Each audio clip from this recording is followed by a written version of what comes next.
Okay, దేవునికి స్తోత్రం. హల్లెలూయా, హల్లెలూయా. ఎందుకు నేను ఇన్ని క్వశ్చన్స్ అడిగాను తెలుసా? 2వ వచనంలో ఏమనుంది?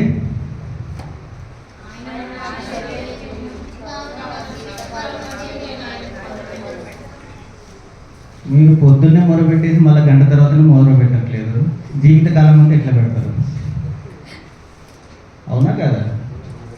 పొద్దున్న ప్రార్థన చేయమంటే చేశామన్నారు, 1 అవర్ తర్వాత అడిగితే హల్లెలూయా చెప్పట్లేదు కదా. సో ఒక చిన్న ప్రార్థన చేసుకొని కీర్తనలు ధ్యానించుకుందాం, కళ్ళు మూసుకుందాం. సో ఈ కీర్తనలకు, ప్రతి కీర్తనకు ఒక స్పెషల్ ఉంటుంది. ఈ కీర్తన కూడా ఉంది. ఏంటిది ఆ స్పెషల్?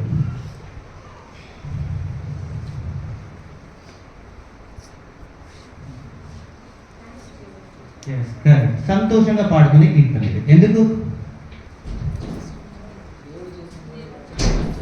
దేవుడు చేసిన మేలును బట్టి. ఇది ఏ కీర్తన? సంతోష కీర్తన. అయితే ఈ కీర్తనలను కూడా 3 విభాగాలుగా, 3 పార్ట్లుగా చేసుకోవచ్చు. 1 నుంచి 5 కీర్తనలు దేవుడు మన మనవులను వింటాడు. ఏం చేస్తాడు? 1 నుంచి 5 కీర్తనలు ఏంటి? 5 వచనం వరకు ఏంటంట? 1వ వచనం నుంచి 5వ వచనం వరకు దేవుడు మన మనవులను వింటాడు. 5 నుంచి 13 వరకు దేవుడు తప్పకుండా సహాయము చేస్తాడు. 2వది ఏంటి? దేవుడు తప్పకుండా చేస్తాడు.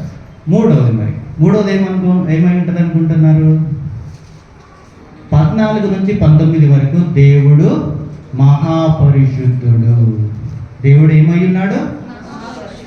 ఓకే, ఇప్పుడు 3 పాటలు ఉన్నాయి కదా, 3 విన్నారు కదా. ఫస్ట్ ఏంటి? దేవుడు మొర వింటాడు. 2వది దేవుడు తప్పకుండా సహాయం చేస్తాడు. 3వది దేవుడు మహాపరిశుద్ధుడు. ఓకేనా? సో 2వ వచనం చదువుకుందాం మళ్ళా.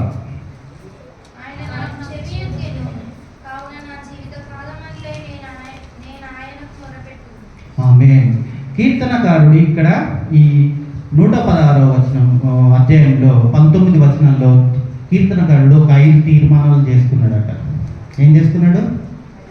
5 తీర్మానాలు. ఎన్ని పార్ట్స్ ఉన్నాయి కీర్తనలో? 3 పార్ట్లు. ఏంటి? దేవుడు మొర వింటాడు, దేవుడు తప్పకుండా మనకు సహాయం చేస్తాడు, దేవుడు పరిశుద్ధుడు కదా. అలాగే కీర్తనకారుడు 5 తీర్మానాలు చేసుకున్నాడు. ఏంటిదట? 2వ వచనం 2వ లైన్, నా జీవిత కాలమంతయు మొరపెట్టెదను. సాధ్యమా? జీవిత కాలం అంతయు మొరపెట్టుట సాధ్యమా? సాధ్యం అన్నోళ్ళు చేతులు ఎత్తుదా? హల్లెలూయా. సాధ్యము అన్నోళ్ళు చేతులు ఎత్తుదా? తెలుగు అర్థమవుతుంది కదా. జీవిత కాలం అంతయు మనము దేవుణ్ణి ప్రార్థించడం సాధ్యమా? సాధ్యమా? ఓకే, ఒక చిన్న స్టోరీ చెప్తాను మీకు ఇక్కడ. ఒక సంఘంలో ఒక 7 సంవత్సరాల నుంచి ఒక విధవరాలు ఉందట, 2 కుమారులు. ఓకేనా? 7 సంవత్సరాల నుంచి ప్రతి ప్రార్థనకు తను వస్తుంది, ప్రతి గుడికి కూడా తను వస్తుంది. సో అయ్యగారు ఆమె గురించి ప్రార్థించగా ఆమెతో బిజినెస్ దేవుడు అనుగ్రహించాడు. ఏమిచ్చాడు? బిజినెస్, టిఫిన్ సెంటర్ బిజినెస్ అనుకుందాం, హోటల్ బిజినెస్ ఇచ్చాడు కదా. సో తల్లి హోటల్ బిజినెస్ స్టార్ట్ చేసినాక 1 నెల మంచిగానే సన్నిధికి వచ్చిందట. 2వ నెలలో ఆదివారం వచ్చుడు ఆఫ్ చేసిందట. ఏం చేసింది? ఆదివారం పూట వచ్చుడు ఆఫ్ చేసింది. బట్ అంతకుముందు 7 సంవత్సరాలు రెగ్యులర్గా వచ్చింది. అయితే అక్కడ షాజన్ రాజన్న లాంటి వాళ్ళు లేరనుకుంటా. ఒక్క సండే రాకుండానే వాళ్ళ ఇంటికి వెళ్ళిపోలేదు. అయ్యగారు 3 వారాలు చూశాడట. ఎన్ని వారాలు చూశాడట? 3 వారాలు చూసి ఆమె దగ్గరికి వెళ్ళాడట. ఏమమ్మా నువ్వు రావట్లేదు ఎందుకు అన్నాడట. అయ్యా ఇక్కడ సండే రోజే బిజినెస్ ఎక్కువ ఉంటుంది, సండే రాకుంటే అంతే అయ్యా, నాకు వారం రోజులు వచ్చేది, సండే రోజు ఒక్కరోజే ఆ బిజినెస్ వస్తుంది అన్నాడట. అయ్యగారు ఏమని ఉంటాడు అప్పుడు? ఏమని ఉంటారు అనుకుంటున్నారు?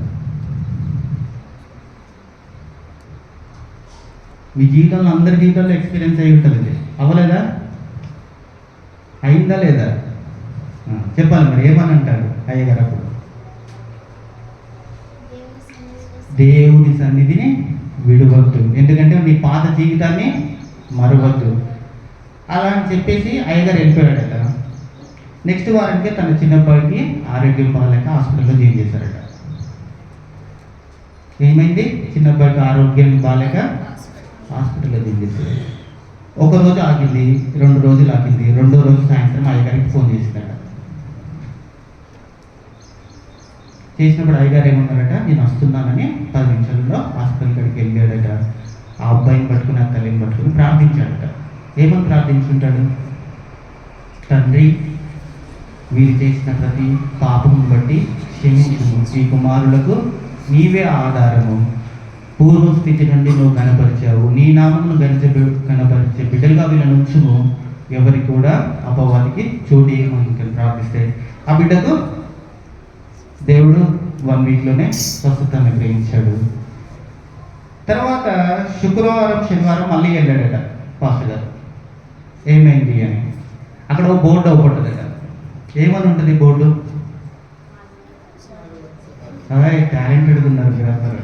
ఏమన్నది అక్కడ? హోటల్కు మొదట ఆదివారము సెలవు అన్నదట. సో దేవుడి కార్యములను మనం మన పట్ల చేసినప్పుడు మనం ఏం చేయాలి? నిత్యము స్తుతించాలి, మధ్యలో వదిలేయద్దు. దేవుడు ఏం చేస్తాడు? ఒక చిన్న శోధనను పంపిస్తాడు. అది నిన్ను పరీక్షించటపై పంపిస్తాడు. యోగు కూడా అలాగే ఇచ్చాడు కదా. మనం ఎందుకో ప్రతి వారం యోగును ఒకసారి తలుచుకుంటున్నాం కదా. ఇట్లనన్న యోగు లాంటి జీవితం మనకు దేవుడు ఇస్తాడు. అలాగే అయితే మొదటిది ఏంటట? 5 తీర్మానాలు అన్నాను కదా. 1వ తీర్మానం ఏంటి? జీవిత కాలమంతయు ఆయనను ప్రార్థించాలి, ఆయన యందు విశ్వాసం ఉంచాలి. మరి 2వ తీర్మానం ఏమేమి ఉంటుంది? 9వ వచనం, సజీవులున్న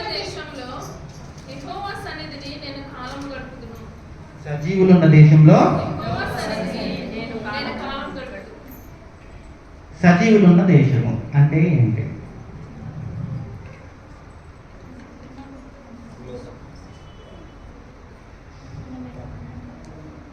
మనం ఉన్నది సజీవులు ఉన్న దేశం కదా, మనం అందరం సజీవులమే కదా.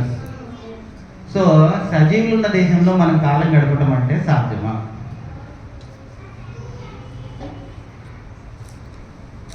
ఈరోజు వీళ్ళు ఈ మాట అన్నారు, ఆ రోజు ఆ మాట అన్నారు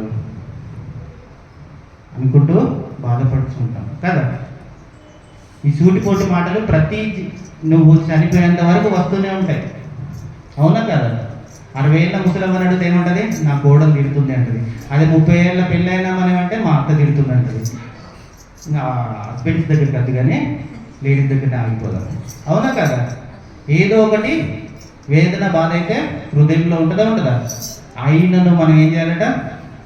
9వ వచనం,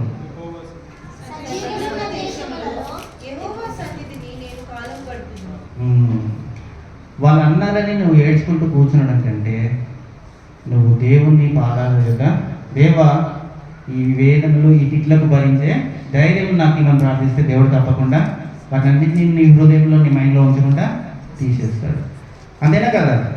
సో లోకుల మధ్య మనం బాధపడుతున్నప్పుడు కూడా దేవుణ్ణి ఆశ్రయించాలి. మొదటగా ఎప్పుడు? జీవితకాలం అంతయు. నెక్స్ట్ లోకంలో ఉన్నప్పుడు లోకుల మధ్యలో కూడా మనం దేవుణ్ణి ఆశ్రయించాలి. ఇంకొకటి 13వ వచనం,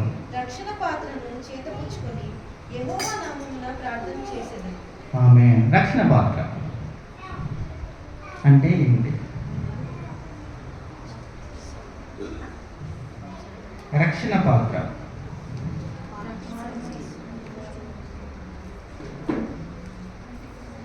మత్తయి సువార్త 26వ అధ్యాయం 27వ వచనం. మత్తయి సువార్త 26వ అధ్యాయం 27వ వచనం.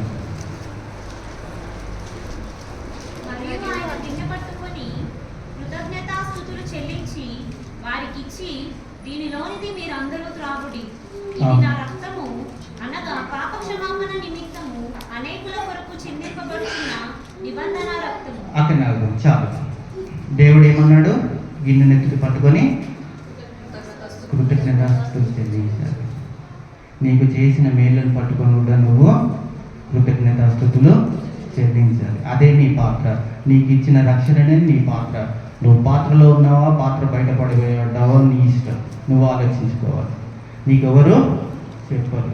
నీ జీవితం నీది కదా. ఏమంటావు? నా జీవితం నాది. యవన కాలంలో ఉన్నప్పుడు ఏమంటారంటే, ఏంటి తమ్ముడు అటు వెళ్తున్నావు ఇటు వెళ్తున్నావు అంటే ఏమంటారు? అన్న నా ఇష్టం నా జీవితం కదా. దేవుడు అదే అంటాడు, నీ జీవితం నీ ఇష్టం. పాత్రలో ఉంటే నేను చూసుకుంటా, పాత్ర బయట ఉంటే మీ ఫ్రెండ్ చూసుకుంటాడు. ఎవరో మన ఫ్రెండ్? అపోలే. అందరికీ గుడ్ ఫ్రెండ్స్ ఉన్నారు. సో చిన్న విషయం, అపవాదం అంటే గుర్తుకొచ్చింది. ఒకనొక సమయంలో నేను కొద్ది సీనియర్ పాస్టర్ గారి వాక్యం ఏంటంటే, తను ఒక మాట అన్నాడు. సంఘానికి వచ్చేటప్పుడట బిడ్డలందరూ రెడీ అయ్యి వాళ్ళ ఫ్రెండ్స్ కూడా తీసుకొని వస్తారట సంఘానికి. గుమ్మం బయట ఫ్రెండ్ని వదిలేస్తారట, గుమ్మం లోపలికి వాళ్ళు వస్తారట. అయితే పాస్టర్ గారు గుమ్మం బయట ఉన్న ఫ్రెండ్ మాట్లాడుకుంటూ ఉంటారట. బిడ్డ చాలా మంచోడు అంటే గుమ్మం బయట ఉన్న ఫ్రెండ్ ఏమంటాడు తెలుసా? అయ్యగారు చర్చి బయటికి రాగానే నా ఫ్రెండ్ అవుతాడు, చర్చి లోపు ఉన్నంతసేపు మీ ఫ్రెండ్ అన్నాడట. ఆ ఫ్రెండ్ ఎవరికి ఫ్రెండో మీ అందరికీ తెలుసు, ఎవరెవరికి ఫ్రెండ్స్ ఉన్నారో మీ అందరికీ తెలుసు. అలాంటి స్నేహ జీవితం మనకు వద్దు. ఎందుకు తెలుసా? శత్రువు దేవుడు ఒకనొక సమయంలో స్నేహము మంచిది కాదు అని చెప్పాడు. ఎక్కడ చెప్పాడు? యాకోబు సువార్తలో కదా. చూద్దాం ఒకసారి. యాకోబు సువార్త 4వ అధ్యాయం 4వ వచనం.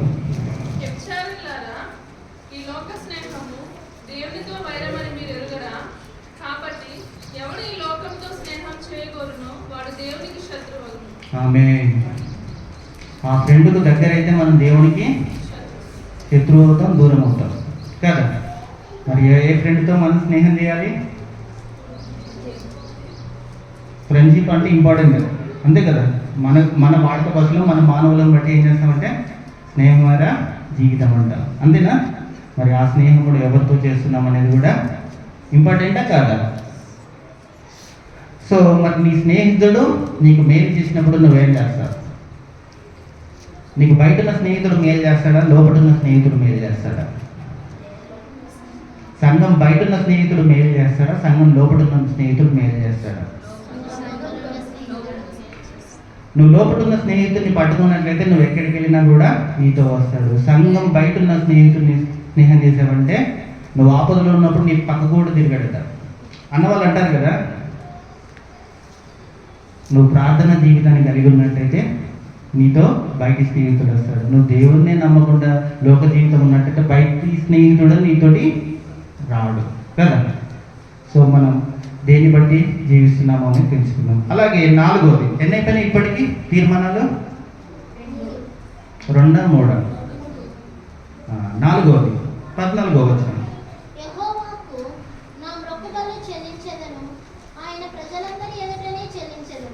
ఆమేన్. మొక్కుబళ్ళు అంటే ఏంటి?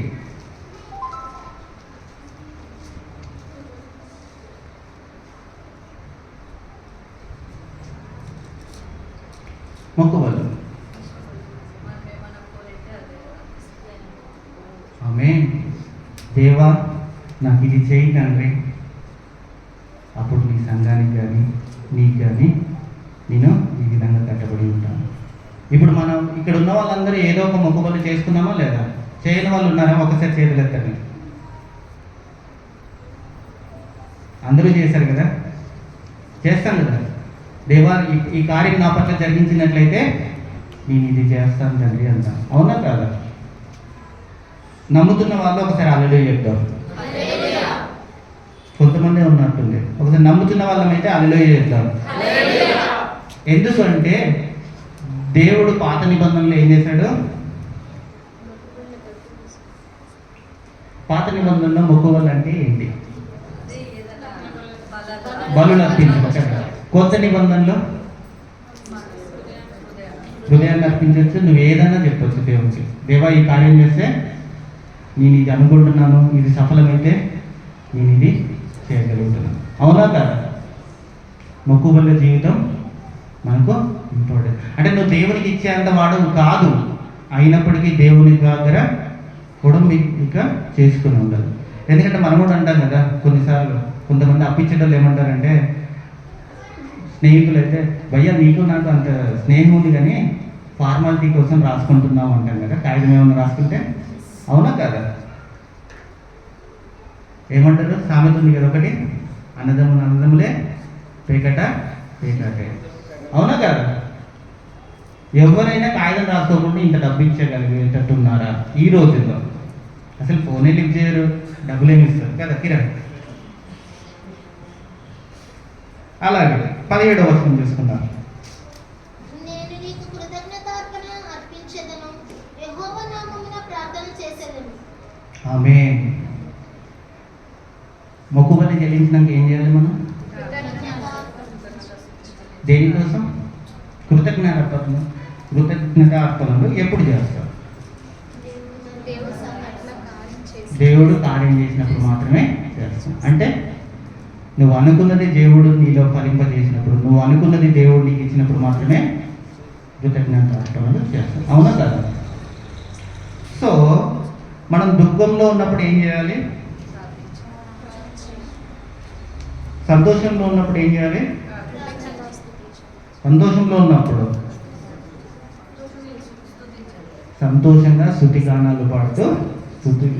మరి కృతజ్ఞత అర్పణలు ఎప్పుడు చెల్లిస్తాం?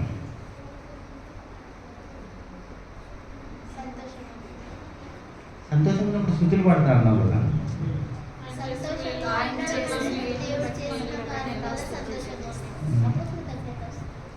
కీర్తనలు 7:17.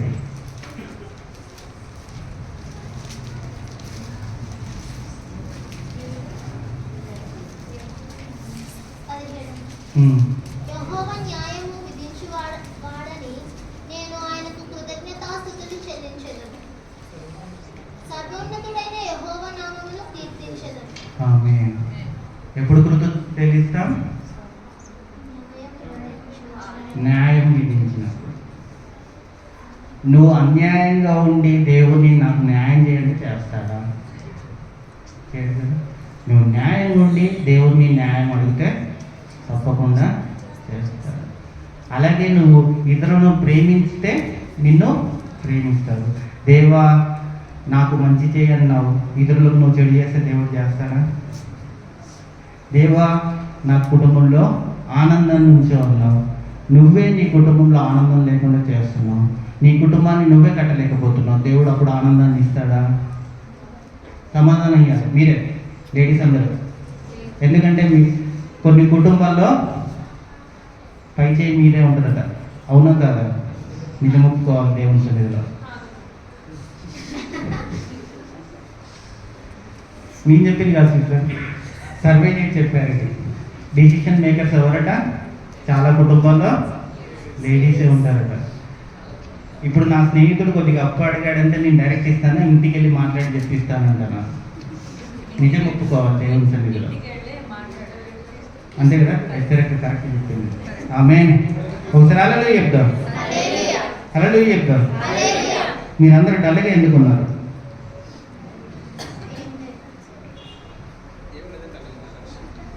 డల్గా ఎందుకున్నారు?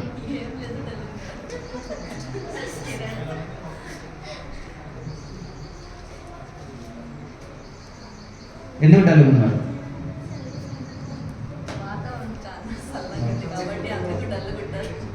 సరే, యోహాను సువార్త 15:19. మీరు లోక సంబంధులైన యెడల లోకము తన వారిని స్నేహించును. అయితే మీరు లోక సంబంధులు కాదు, నేను మిమ్మల్ని లోకంలో నుండి ఏర్పరచుకుంటుని, అందుచేతనే లోకం మిమ్మల్ని ద్వేషించున్నది. ఆమేన్. ఇప్పుడు నేను ఇందాక అడిగిన క్వశ్చన్కి అర్థమయ్యిందా? మీరు లోకంలో ఎవరినో సహాయం అడిగారు, వాళ్ళు చేయనన్నారు, అందుకనే డల్లు మొక్కలు పెట్టుకుని ఉన్నారు. అవునా కాదా? సరే, ఎవరినో సహాయం అడిగారు, వాళ్ళు చేయనన్నారు, మీరు ఏడుపు ముఖం పెట్టుకుని వచ్చి ఇక్కడికి వచ్చేసారు. అన్నోళ్ళ చేతులు ఎక్కుదాం. ఎవరికి సహాయం అడగలేదు, మరి దేవుడు సహాయం చేస్తాడన్నప్పుడు మీరు ఎందుకు దిగులు కూర్చున్నారు? సన్నిధిలో ఎవరు దిగులుగా కూర్చోలేదు, అందులో క్లాప్స్ కొట్టాం. కూర్చున్న మన క్లాప్స్ కొట్టాం. ఆమేన్. అందరూ సన్నిధిలోనే ఉన్నారు. ఓకే, ఇంకొక రెఫరెన్స్ చూసుకొని సమయాన్ని అన్వయించేద్దాం. 2 కొరింథీ 4:13. ఏలయనగా యేసు యొక్క జీవము కూడా మా మధ్య శరీరం నందు ప్రత్యక్షపరచుకున్నట్లు సజీవులమైన మేము ఎల్లప్పుడూ యేసు నిమిత్తము మరణమునకు అప్పగించబడుచున్నాము. ఆమేన్. దేవుడు మనలో ఒకసారి మళ్ళీ చదవండి సిస్టర్. ఏలయనగా అందరూ చదువుతారు. బైబుల్ ఉన్న వాళ్ళు అందరం ఒకసారి చదువుదాం. 2 కొరింథీ 4:13. 2 కొరింథీ 4:13. ప్రబలి దేవుని మహిమ నిమిత్తము కృతజ్ఞతాస్తుతులు విస్తరింపచేయులాగున సమస్తమైనవి మీ కొరకై ఉన్నవి. అక్కడనే ఆగుదాం. ఏమంటున్నాడు? కృప. ఇప్పుడు కృప ఎక్కువైందా మనకు, తక్కువైందా?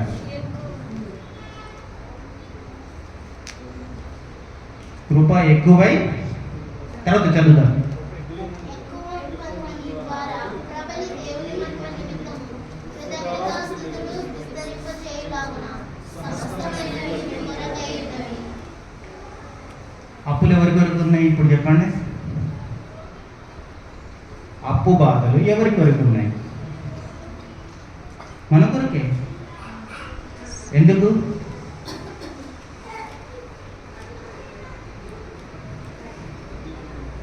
అప్పు బాధలు మన కొరకే ఎందుకు ఉన్నాయి?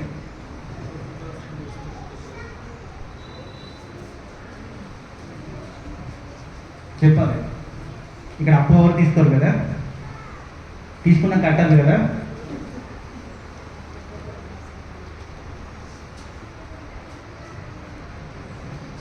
ఎవరు చెప్పట్లేదు. దేవుడిని కనపరచాడండి. ఎందుకు చెప్పండి?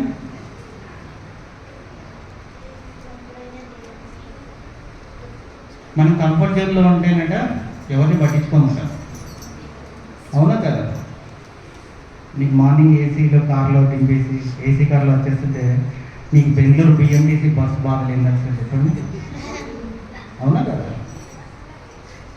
కార్లో వెళ్తున్నావు, కార్లో వస్తున్నావు, బెంగళూరు రోడ్డుకి అసలు ఎవరు తెలుస్తుంది చెప్పండి. మాన్యత మాన్యత అంటాం. వర్షం పడితే సెల్లార్లోకి నీళ్ళు వస్తాయి. మీకు తెలుసా తెలియదు? అదే ఇప్పుడు అక్కడ ఏమీ జరగకుండా అనుకోండి, మేమేమంటాం? హాయిగా వెళ్ళేసి రావచ్చు వర్షం పడ్డా కూడా అంటాం. అదే కానీ వర్షం పడితే మేమేమంటాం? బా ట్రాఫిక్ అంటాం కదా. నువ్వు కష్టాన్ని అనుభవిస్తే తప్ప స్తుతించలేవు. చెప్పాను కదా, తన కుమారుడు హాస్పిటల్లో పడితే కానీ సండే సిల్వ్ అనే బోర్డే వేయలేదు హోటల్ ముంగట. అవునా కదా?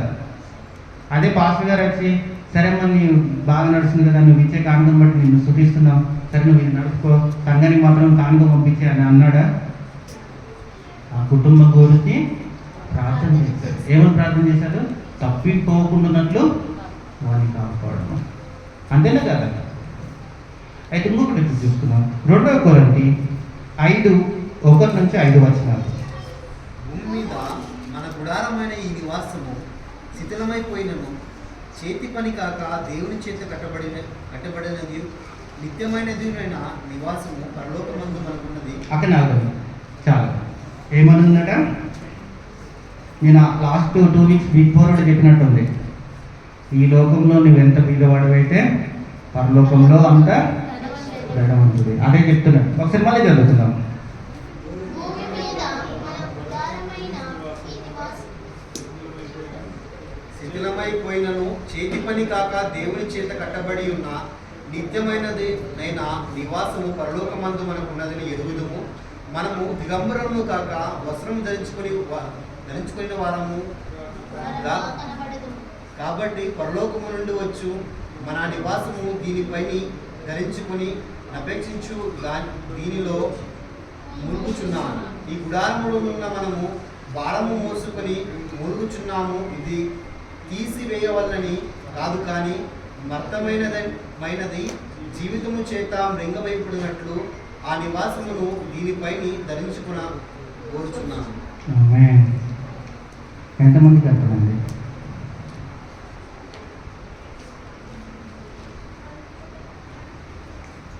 ఎంతమందికి అర్థమైంది?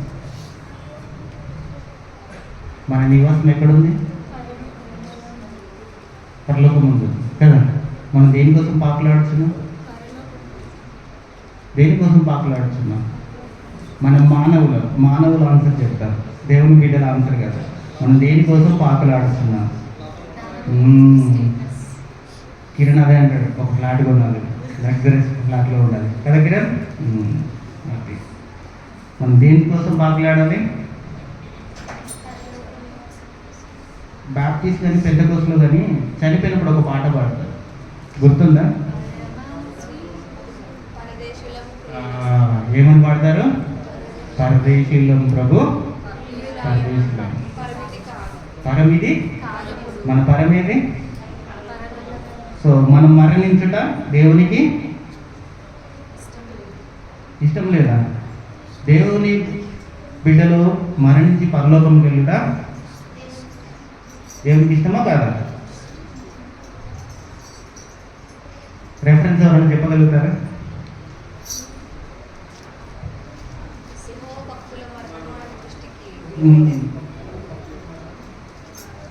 ఓకే, నా తెలుగు అటు ఇటు ఉంటుంది, తెలుగు ఆంధ్ర తెలుగు తెలుగు, అందుకని అంత విశిష్టంగా చెప్పలేకపోయాను.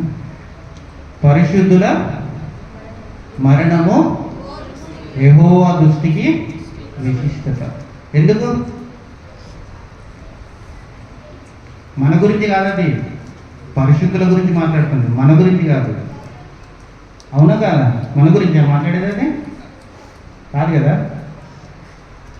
ఒకసారి అందరికి చూడండి, మన గురించి నేను మాట్లాడేది అది చెప్పట్లేదు, ఆన్సర్ ఇవ్వట్లేదు. ఉన్నారా అందరు ఇక్కడనే సన్నిధిలోనే ఉన్నారు కదా? లేకపోతే నాకు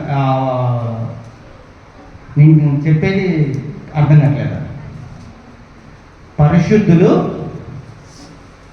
మరణించుట యెహోవా దృష్టికి విలువైనది. అది పరిశుద్ధుల గురించి కదా, మనం కాదు కదా. మనం పరిశుద్ధులమా? మనం పరిశుద్ధులమా? పరిశుద్ధులమా? ఆన్సర్ చెప్పేస్తే నేను మూవింగ్ చేస్తాను. ఎలా చెప్పండి? ఆమేన్. ప్రతి సండే కూడా బల్ల తీసుకుంటున్నాం, ఆయన రక్తం ద్వారా పరిశుద్ధులు. ఎప్పుడు? ఆయన రక్తం తీసుకునే ముందు మనం ఏం చేయాలి? పాపములను ఒప్పుకోవాలి, అప్పుడే మనము పరిశుద్ధులమవుతాం. అవునా కదా? సో నీ పాపములను ఒప్పుకొని తండ్రి యందు నీ చిత్త యావత్తును తండ్రి యందు ఉంచినట్లయితే నీవు తప్పకుండా పరిశుద్ధుడు అవుతావు, దేవుడు చేయవలసిన కార్యములు జరిగిస్తాడు. అలాగే కొన్ని ఆశీర్వాదాల గురించి కూడా నేను టకటక చెప్పేస్తాను. నీ పట్ల దేవుడు ప్రత్యేక ప్రణాళిక కలిగి ఉన్నాడు. ఎప్పుడు కూడా లోకం శోధించిందనో, లోకం ఏదో మాట్లాడిందని నువ్వు బాధపడద్దు. దేవుడు తప్పకుండా నీ కార్యములను జరిగిస్తాడు. కొద్దిగా లేట్ అవ్వచ్చు, నీ ప్రవర్తనను బట్టి అవి లేట్ అవ్వచ్చు, దేవుడు మాత్రం నీ పట్ల ప్రణాళికను తప్పకుండా నెరవేరుస్తాడు. ఒక్కసారి ఈ కీర్తనలో 3 భాగాలు ఉన్నాయి కదా. 3 భాగాల గురించి ఇంపార్టెంట్ కాదు కానీ 5 తీర్మానాలు. 1 ప్రార్థన, 2 జీవితకాలం ముందుగా ఆయనను ప్రార్థించాలి, 2వది ఏంటంటే లోకంలో సన్నిధిలో దేవుణ్ణి ఘనపరచే వారిగా ఉండాలి, 3వది ఏంటి? రక్షణ పాత్రను చేపెట్టుకుని ఉండాలి. రక్షణ పాత్ర అంటే మనకి ఇచ్చిన రక్షణను మనం భద్రతగా ఉంచుకోవాలి. దేని వల్లనైనా మనము దాన్ని వదిలిపెట్టుకోకూడదు. 4వది మొక్కుబళ్ళు. ఆయనకు మొక్కుబళ్ళు చేసినట్లయితే తప్పకుండా చెల్లించాలి. లాస్ట్గా ఏంటి? కృతజ్ఞతాస్తుతులు చెల్లించాలి. దేవుడు నీ జీవితంలో, నీ పట్ల, నీ కుటుంబం పట్ల చేసిన ప్రతి దానికి నువ్వు కృతజ్ఞతాస్తుతులు చెల్లించినట్లయితే దేవుడు తప్పకుండా నీకు సహాయాన్ని అనుగ్రహిస్తాడు. ఈ వాక్యాన్ని బట్టి దేవుడు మిమ్మల్ని నన్ను ఆశీర్వదించిన గాక. ఆమేన్.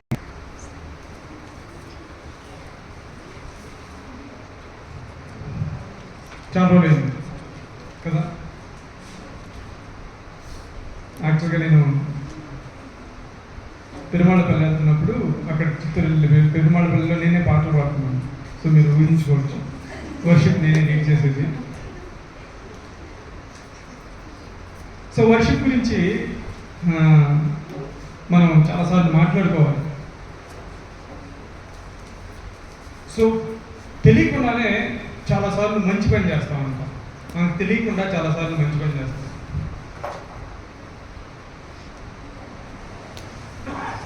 ఒక ఇంగ్లీష్లో ఒక కోట్ ఉంది, ఏంటంటే అది ఇంగ్లీష్లో కోట్ నాకు తెలియదు కరెక్ట్గా. Knowledge is the mother of the devotion. Knowledge is the mother of the devotion and all the obedience. Knowledge అనేది మనకున్న జ్ఞానం అనేది అది దేవుని అందరి భయభక్తుల్ని కలుగు చేసే ఒక సోర్స్ లాంటిది. Knowledge is the mother of the devotion and all the obedience. Knowledge లేకుండా మనం చాలాసార్లు భక్తిని ప్రదర్శిస్తాం. మనకు తెలియకుండానే భక్తిని చేయొచ్చు. దీనికి ఎగ్జాంపుల్ లేకపోతే డిఫరెన్స్ ఎలా ఉంటుందో నేను చెప్తాను. మనం చాలాసార్లు నేను ఒక 1.5 year క్రితం వాట్ ఈస్ వర్షిప్ అనే దాని గురించి మెసేజ్ చెప్పాను. మీకు గుర్తుందో లేదో నాకు తెలియదు. There are 4 steps. 4 వేరు పదాలు లేకపోతే వేరు విషయాలు ఉన్నాయి. ఒకటి ప్రార్థన. రెండవది ఆయన్ని పొగడటం, లేకపోతే చెప్పాను కదా కృతజ్ఞతాస్తుతులు, స్తుతించడం లేకపోతే థ్యాంక్స్ గివింగ్ అనేది. మూడవది ఆయన్ని ప్రైజ్ చేయడం. ప్రైజ్ అంటే ఆయన్ని స్తుతించడం, లేకపోతే మొదటిది కొనియాడపడటం లేకపోతే కనపరచడం. సో నాలుగవది ఏంటి? Worship. There are the 4 steps. మొదటిది ప్రార్థన అంటే లేకపోతే ప్రేయర్ అనేది. రెండవది ఏంటిది? Thanksgiving. మూడవది ప్రేయర్. నాలుగవది worship. So these are 4 different things. మనకి చాలాసార్లు మనకు తెలియకుండానే ఇవన్నీ ఒక్కొక్కటి మనం ఇదే అన్నీ ఒకటే అనుకోవచ్చు. So these are the 4 different things. మొదటిది, in the prayer you are asking God something కదా. ప్రార్థన అనేది నీ యొక్క మొరలను దేవునికి ఇస్తా ఉన్నావు. ప్రార్థనలో కూడా చాలా పదాలు ఉంటాయి. ఆ పదాలకి డిఫరెన్స్కి వెళ్ళే ముందు మొదటి స్టెప్ అన్నమాట నువ్వు దేవుణ్ణి అడగడం కదా. సో మనం దేవుణ్ణి అడగడం. దీనిని 3 పదాలు, లేకపోతే ప్రార్థన, యాచన, విజ్ఞాపన అనే 3 పదాలు ఉన్నాయి. Prayer, supplication, intercession. ప్రార్థన, యాచన, విజ్ఞాపన. ఈ 3 పదాలు వేరు అర్థాలు ఉన్నాయి. ఈ 3 పదాలకి వేరు అర్థాలు ఉన్నాయి. మొదటిది, ప్రార్థనలో మనకి ఏమి కావాలో దేవుణ్ణి అడుగుతా ఉన్నాం. యాచన కొంచెం దాంట్లోనే ఆ విధంగానే ఉంటుంది, కానీ దానికంటే కొంచెం వేరుగా ఉంటుందంటే ద సప్లికెంట్స్ అంటే పాత రోజుల్లో ఇప్పుడు జీవిత ఖైదీగా ఏదన్నా పడింది అనుకోండి, నన్ను ఊరి నుంచి విడిపించండి అని అడగడం ఉంటుంది కదా. అలాంటిది ఏంటిదంటే సప్లికేషన్ అంటారు అనమాట. You are seeking particularly the protection from the God. It is a positive thing, అంటే నెగిటివ్ థింగ్ అనమాట. నీకు రాబోయే ఆపద నుంచి కానీ నీ యొక్క ఆపద నుంచి కానీ నువ్వు విడిపించమని అడగడం. సో ప్రార్థనలో ప్రధానంగా అంటే ప్రార్థనలో ఈ టర్మ్స్ అన్ని ఉండుండొచ్చు కానీ లార్జ్గా, కానీ ప్రార్థన అంటే వాట్ యు నీడ్. సో నీకు పర్టికులర్గా నాకు ఆహారం కావాలి, నాకు అది కావాలి, ఇది కావాలి అని అడగడాన్ని, నాకు సంతానం కావాలి అని అడగడం అనేది ఏంటంటే it is more of positive thing.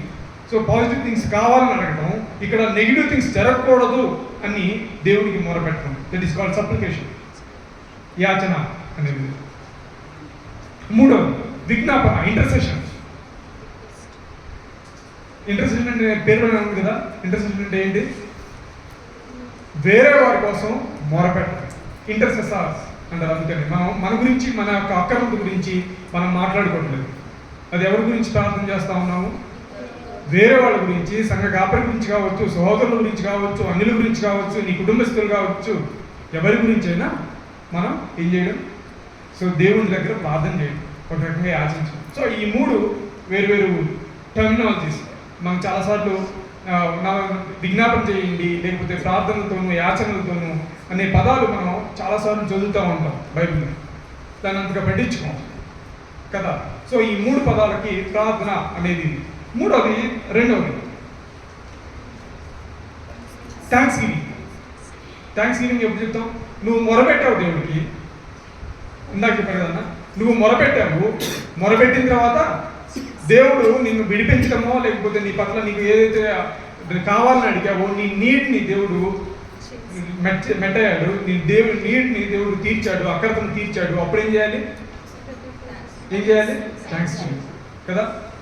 కృతజ్ఞతాస్తుతులు చెల్లించాలి అని, కృతజ్ఞతలు చెల్లించడం. థ్యాంక్స్ గివింగ్ అంటే కృతజ్ఞతలు లేకపోతే వందనాలు చెప్పడం, థ్యాంక్స్ అని చెబుతాను కదా అందరికీ కదా. So it is the second thing. So దేవుడు మన యొక్క మొరలను ఆలకించిన తర్వాత మనల్ని ఆయనకి థ్యాంక్స్ చెప్పడం. లేకపోతే సో ప్రార్థనలో కూడా కొన్నిసార్లు థ్యాంక్స్ అనేది చెప్పొచ్చు అని చెప్పేసి మనం కొలసీల పత్రికలో వీటిలో మనం చూసినట్లయితే మీ యొక్క ప్రార్థనలో ఇవి ఉండొచ్చు అని మనం చూస్తా ఉన్నాం. పరిసయ్యుని ప్రార్థనలో కూడా కృతజ్ఞతాస్తుతులు ఉన్నాయి.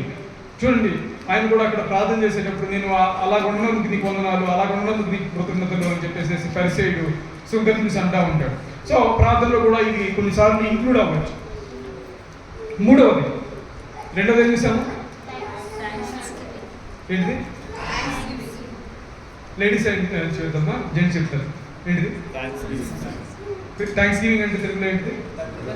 కృతజ్ఞతలు చెప్పడం. మూడవది ప్రైజ్. నోట్బుక్ లేవు, బైబిళ్ళే లేవు సగం మందికి, ఇంకా నోట్బుక్లు ఇంకో మందికి లేవు. ఇంకో 2 రోజులు అయిన తర్వాత అన్నీ మర్చిపోతాం.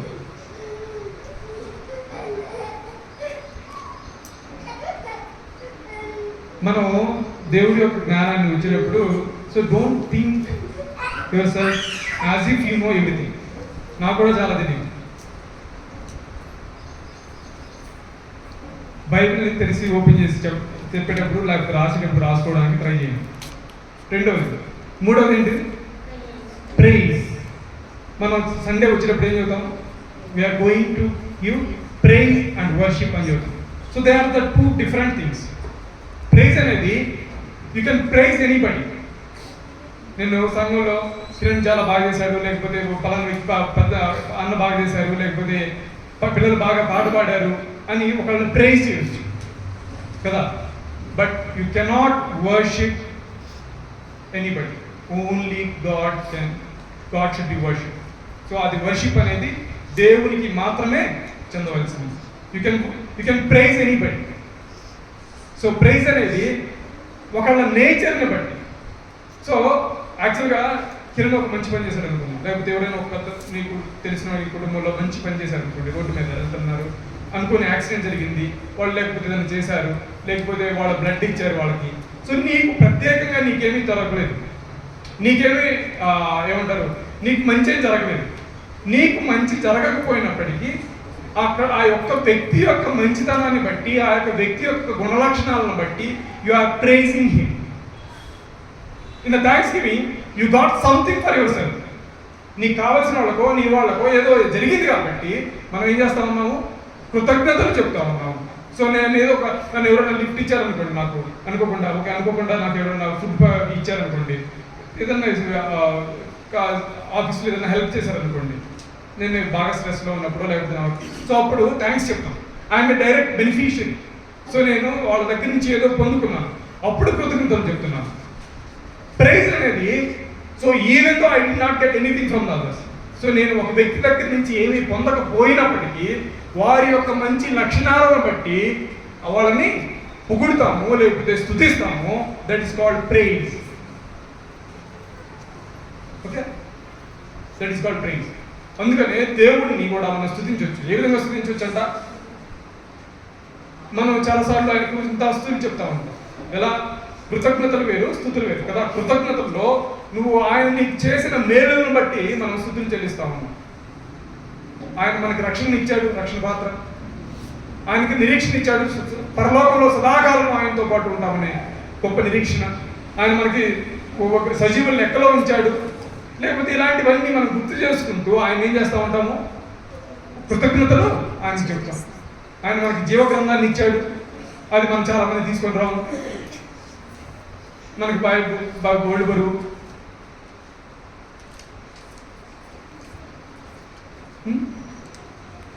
వీటన్నిటిని బట్టి మనం ఏం చేస్తూ ఉంటాము, ఆయనకు కృతజ్ఞతలు చేస్తాం. మూడవది ఏంటిదంట, ప్రైజ్ అంటే స్తుతించడం. Even though you will not get any benefit, ఆయన యొక్క నేచర్ని, ఆయన యొక్క గుణలక్షణాలను బట్టి మనం ఆయన్ని ఏం చేయాలి, ద క్యారెక్టర్, ఆయన క్యారెక్టర్ని బట్టి. ఆయన క్రియేటర్ అయితే నీకే వచ్చింది, ఇంకొకసారి అనిపించింది. సో ఆయన ఈ భూమి ఆకాశాలను సృష్టించిన గొప్ప దేవా నీకు వందనాలు అని అంటాం కదా. హృదయాలను మార్చగలిగిన గొప్ప దేవా అని మనం మాట్లాడుతాం. అది నీకు జరగకపోయినప్పటికీ ఆయన ఆ పని చేస్తాడు కాబట్టి, ఆ నేచర్ ఉంది కాబట్టి ఆయనకి, ఆయన గుణలక్షణాలను బట్టి ఆయన్ని స్తుతించడం అనేది, ఆయన ప్రైజ్ చేయడం అనేది మూడవది. It is a praise. అది it can be given to anybody. You can praise a person and God also. But whereas worship is the ultimate form where the only God is worthy of worship. దేవుడు మాత్రమే నీ యొక్క మనం worship చేయడానికి, ఆయన నామాన్ని కనబరచడానికి, ఆయన నామాన్ని కొనియాడడానికి, ఆయన్ను ఆరాధించడానికి ఆయన మాత్రమే అర్హుడు. These are the 4 steps. మనం చాలాసార్లు ఎందుకు చెప్తున్నానంటే ఇదంతా ప్రాబ్లీ ఏమంటారు, ఒక వచనం తీసుకొని చెప్పడం కలిగింది. So it is a knowledge is the mother of all devotion. నువ్వు చాలా భక్తి చేయొచ్చు, కానీ నాలెడ్జ్ అనేది లేకపోతే it may lead you to the ignorance, a blind worship. మూడవది మనం చూసాము ప్రైజ్, వర్షిప్. నాలుగోది ఏంటంటే worship, the ultimate form, what you can do to the God. నువ్వు దేవునికి ఏది ఇవ్వగలవు. పాత నిబంధనలో వర్షిప్ అనేది నేను ఒకసారి 2 సార్లు ఇక్కడ మనం చూసుకుని అంటుంటాం బహుశా సంఘంలో. ద టర్మ్ వర్షిప్ అనేది పోయినసారి ఫియర్ ఆఫ్ ద గాడ్ అనేది ఎక్కడ వచ్చిందని చెప్పాను ఒకసారి. Fear of the God, fear of the God పోయిన వారే కదా, చాలా అగ్రెసివ్గా మాట్లాడారు అన్నట్టు. ఏమీ గుర్తులేదా?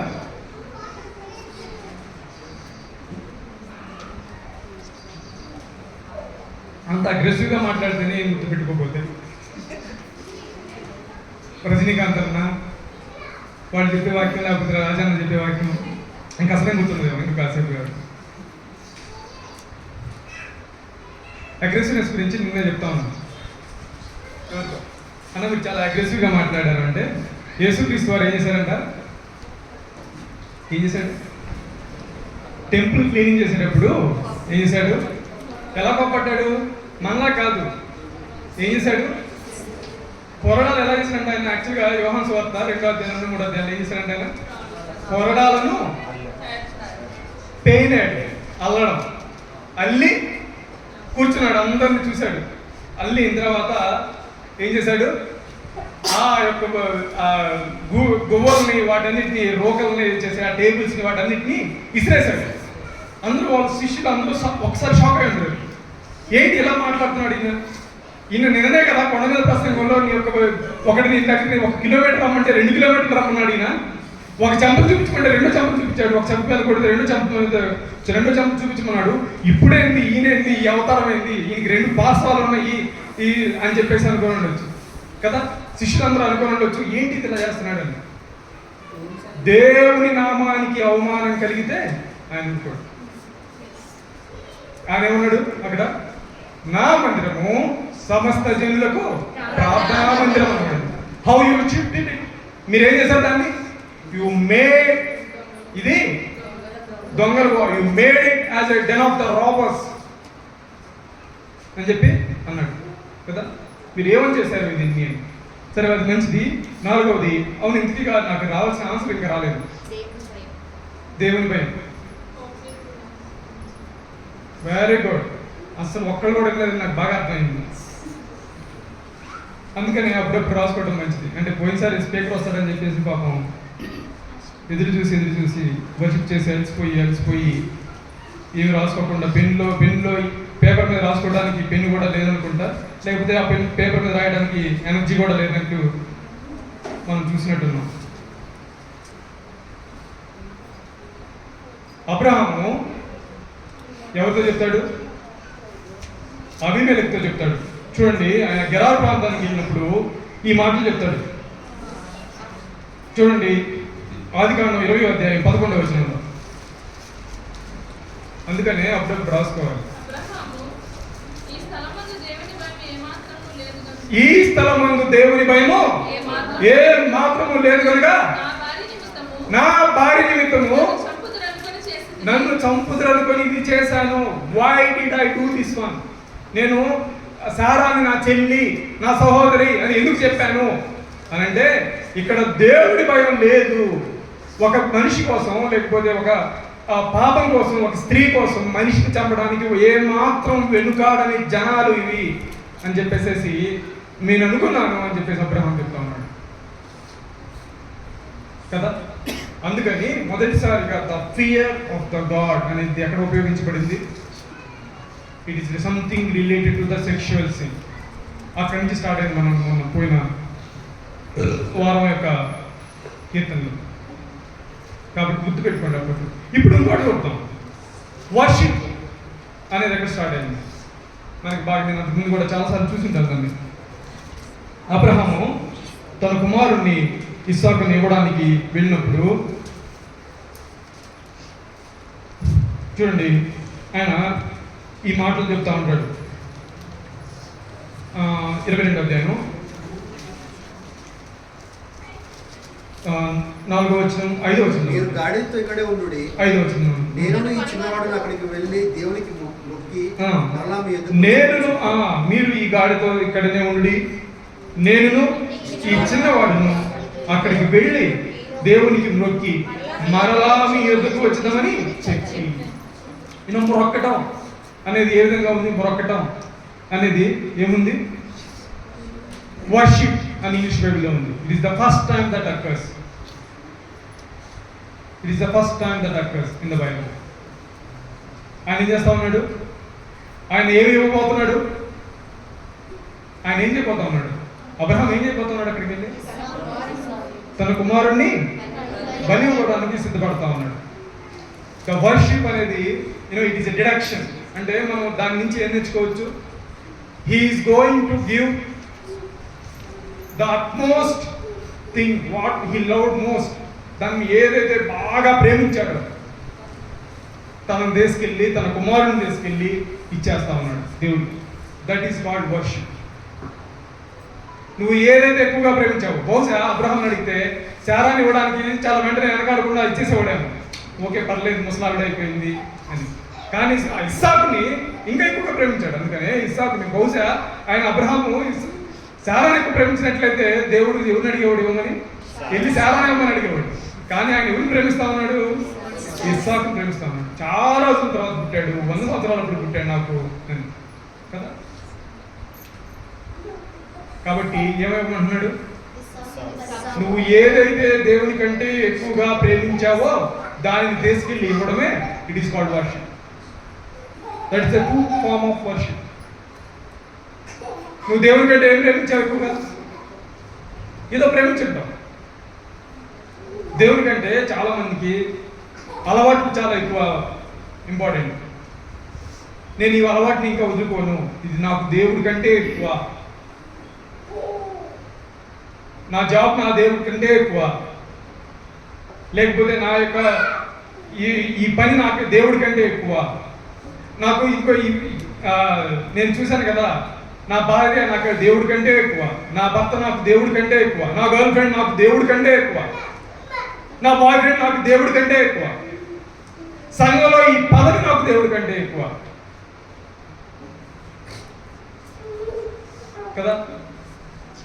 Have given to the lord. దేవునికి నువ్వు అది ఇవ్వకపోయినట్లయితే, ఇంకోటి చెప్తాను, ఇక్కడి నుంచి మనం మొదలు పెడదాం. ఎక్కడి నుంచి అంటే వర్షిప్ అనేది ఏంటంట, he is not going to do some music. నేను ఏదో మ్యూజిక్కి వెళ్ళి అక్కడ మ్యూజిక్ కొడుతున్నాను అని చెప్పట్లేదు. అక్కడికి వెళ్ళి కొన్ని సాంగ్స్ పాడట్లేదు. అబ్రహాము ఇస్సాకు వెళ్ళి సాంగ్స్ పాడుతున్నాడా? లేదు. తనకి ఇష్టమైన దానిని బలిపరుస్తుగా ఇచ్చేస్తాను. I'm giving to the God. Have it given.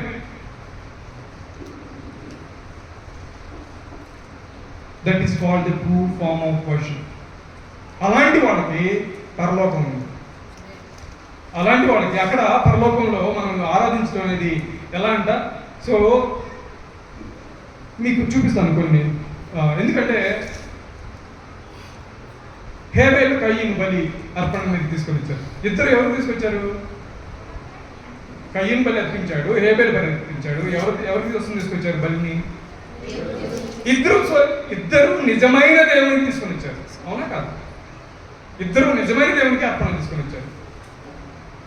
కానీ ఒకరిది ఏంటంట, ఆయన ఎవరిని లక్ష్య పెట్టలేదు, ఆ కయ్యనుని ఆయన అర్పణ. అలాగే హేబేలును లక్ష్య పెట్టాడు, మనిషిని. It is always, remember that, it is always important to the God worship. లేకపోతే నువ్వు ఏదైతే ఇవ్వబోతున్నావు, rather than the sacrifice, the person who is doing the sacrifice is more important for the God. మనం దేవునికి ఏమి ఇచ్చాము అనే దానికంటే దేవుడికి ఇచ్చే పర్సన్ చాలా ప్రాముఖ్యం. హేబేలు కయ్యను దాంట్లో హేబేలు విశ్వాసంతో శ్రేష్టమైన బలిని తీసుకొని వచ్చాను. సో ఆయన శ్రేష్టమైన బలి ఆయన గొర్రెపిల్ల ఇవ్వడం వల్ల, లేకపోతే ఈయన ఏమిచ్చాడు, తన పంటలో మొదటి భాగాన్ని ఫ్రూట్స్ని తీసుకొని వస్తాడు. సో దాన్ని ఇవ్వడం కాదు, ఇద్దరు అలాంటిదే అదే విశ్వాసంతో తీసుకొని వచ్చినట్లయితే ఆయన ఇద్దరు అంగీకరించేవాడు. ఆయన ఏం చేశాడంట, కయ్యను తన యొక్క చెడు స్వభావాన్ని వదిలిపెట్టలేదు. కానీ నేను దేవుడికి తీసుకుని వస్తాను అర్పణని. ఒక అర్పించు వాటికంటే అర్పించు మనిషి ముఖ్యం, అర్పించు మనసు. Remember all your life. నేను సండే చర్చికి వచ్చాను, నా ఇంట్లో నేను ఎలాగైనా ఉంటాను, నేను బయట ఎలాగైనా ఉంటాను, సంఘంలో కూడా ఎలాగైనా ఉంటాను. దేవుడు కయ్యను ఏం చేశాడు, చెప్పించాడు. ఆయన నిజమైన దేవుడికి అర్పణ తీసుకొని వచ్చాడు. గుర్తుపెట్టుకుంటాం, ఆయన అర్పణ కూడా తీసుకొని వచ్చాడు. ఆయన అంత మరీ భక్తిహీనుడేం కాదు, నిజంగా చెప్పుకోవాలంటే. ఎలాంటి వ్యక్తి అంట. సో యాక్చువల్గా మనం చాలా మంది సంఘానికి రాలేదనుకో మనం ఫీల్ అవుతాం, వాళ్ళకంటే దేవుడు అంటే భయం లేదని. Okay fine. సో దానికంటే ముందు ఆయన సంఘానికి వచ్చాడు, వస్తా ఒట్టి చేతులతో రాలేదు. మనం చాలా మంది దేవుడికి ఏమి ఇవ్వలేము కూడా, సరే ఇవ్వడం మొదలుపెట్టండి. సో దేవుడికి ఏదో తీసుకొని కూడా వచ్చాడు వస్తా. సో ఈ స్టిల్ హ్యాస్ సమ్ మనం చూస్తే ఓకే, సంఘానికి వచ్చిన వ్యక్తి, ఏదో తీసుకొని వచ్చిన వ్యక్తి, ఈయన చాలా మంచోడు అని అనుకుంటాం. వీడు చాలా మంచిది, సో దేవుడికి మంచి పాటలు పాడుతున్నారు, లేకపోతే ఇవ్వడం కదా. అదంతా దేవుడికి మనకి ఇచ్చిన తలవంతుని ఇవ్వడం, వాక్యం మంచిగా చెప్తున్నాడు, లేకపోతే డ్రమ్ము బాగా కొడతాడు, ఇలాంటిది ఏదైనా కదా. కానీ దేవుడు చెప్తా ఉన్నాడు అక్కడ, కయ్యను he has a form of godliness. ఒక వర్షిప్ చేయాలనే ఒక గాడ్లీనెస్ అనేది ఒక ఫామ్ ఉంది, కానీ ఈ does not have the substance, the true nature. దేవుడికి మనం అర్పించే వాటన్నిటికంటే, నువ్వు దశమాగం ఇస్తున్నావా, నువ్వు ఏదైనా ఉంది, నువ్వు పాటలు పాడుతున్నావా, నీకు లేకపోతే సంఘంలో ఏదైనా ఊడుస్తున్నావా, ఏదైనా చేస్తున్నావా, పని ఏదైనా చెయ్యి. అర్పించు వాటికంటే అర్పించు మనిషి ముఖ్యం, అర్పించు మనసు. He regards the person rather than the gifts. మనం చాలాసార్లు మీకు అంటే ద వర్షిప్ అనేది ఏంటనేది, it is not about music. మనం పాటలు పాడేటప్పుడు, మన కృతజ్ఞతాస్తుతులు చెల్లించేటప్పుడు, it is more about thanksgiving and the praise. The worship is the most thing, the superior thing what you can give to the God. దేవునికి ఇచ్చే వాటిలో అది ప్రాముఖ్యమైనది. ఇంకొక వ్యక్తిని చూద్దాం. బైబిల్లో అన్నిటికంటే మొదటిగా రాయబడిన గ్రంథం ఏదని అంటారు? యోబు. చూడండి, యోబు గ్రంథంలో ఆయన ఈ మాట చెప్తారు.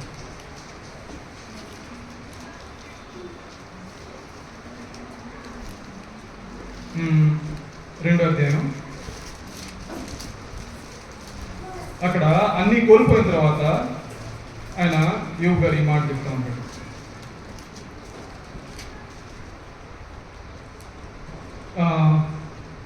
రెండో అధ్యాయంలో అందుకతడు ఎన్నో వచ్చిన 10వ వచనం. అందుకతడు మూర్ఖురాలు మాట్లాడినట్లు నువ్వు మాట్లాడుచున్నావు. మనము దేవుని మేలు అనుభవించుము, వీడును మనం అనుభవింప తగదు అని. ఈ సంగతిలో ఏ విషయం ఉందో యోబు నోటి మాటతో నేను పాపం చేయలేదు.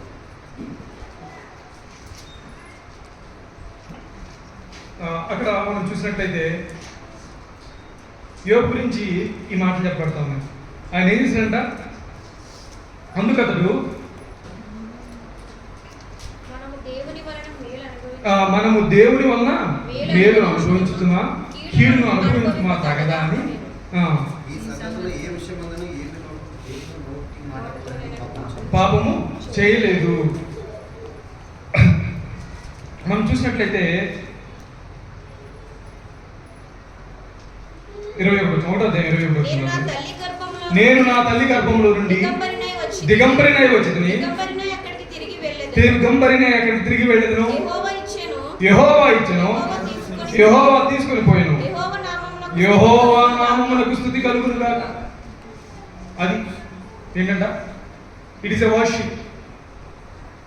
సంఘంలో అన్నీ ఉండి, గిటార్ ఉండి, మ్యూజిక్ ఉండి, జాజ్ ఉండి, ఇంకా అన్నీ ఉండి, మనకు చేసుకోవడానికి అంటే అన్ని డ్రెస్సులు అన్నీ బాగుండి, అప్పుడు చేయట్లేదు ఆయన వర్షిప్. ఆయన ఏం చేస్తా ఉన్నాడు, హీ లాస్ట్ ఎవ్రీథింగ్. ఇప్పుడు ఆ పాట పాడుతుంది ఏదన్నది, ఆషర్ గారు పాడిన పాట ఏంటది, ఆండ్రాయిడ్ పాట, యెహోవా ఇచ్చెను యెహోవా తీసుకుంటాడు కదా. ఆ పాట ఆయనకి ఏంటంట, ఆయనకి స్తుతి, అది వర్షిప్ అండి. It is a worship when you lost everything. నీ దగ్గర ఏమీ లేనప్పుడు కూడా దేవుని నామాన్ని ఘనపరచడం. So it does not depend upon the situation. నీ దగ్గర ఏమి ఉండకపోవచ్చు, దేవుడు నీకేమి ఏమి చేయకపోవచ్చు, నీకు అన్ని కీడులే జరగఉండవచ్చు, కానీ still you can worship the God కదా. దేవుణ్ణి మనం ఏ విధంగా, సో ఎందుకు చెప్తా ఉన్నానంటే, నాలెడ్జ్ అనేది, లేకపోతే మనం అసలు ఏం చేస్తా ఉన్నాం. మనం చాలాసార్లు ఆదివారం వచ్చి ప్రార్థన చేస్తాం, ప్రార్థనలు ఎప్పుడు చేస్తూనే ఉంటాం, కానీ ఆదివారం ప్రార్థన కాదు. It is a time of worship and praise. మనం ఆయన్ని స్తుతించి ఆరాధించవలసిన సమయం, ఆయనకు మనం చేసిన మేలును బట్టి ఆయనకు ఆరాధించవలసిన సమయం. You are not begging something from the God. నువ్వు దేవుడిని ఆ రోజు ఏమీ అడగడం లేదు. So you are giving praise to the God, you are worshipping God. సో ఎలా ఆరాధించాలో మనం పాత నిబంధనలో వర్షిప్ అంటే ఏంటో చూసాము. కొత్త నిబంధనలో ఆయన ఈ మాట చెప్తా ఉన్నాడు, a worship which is in vain, a worship which is in vain. Mattayi సువార్త 15వ అధ్యాయం 9వ వచనం.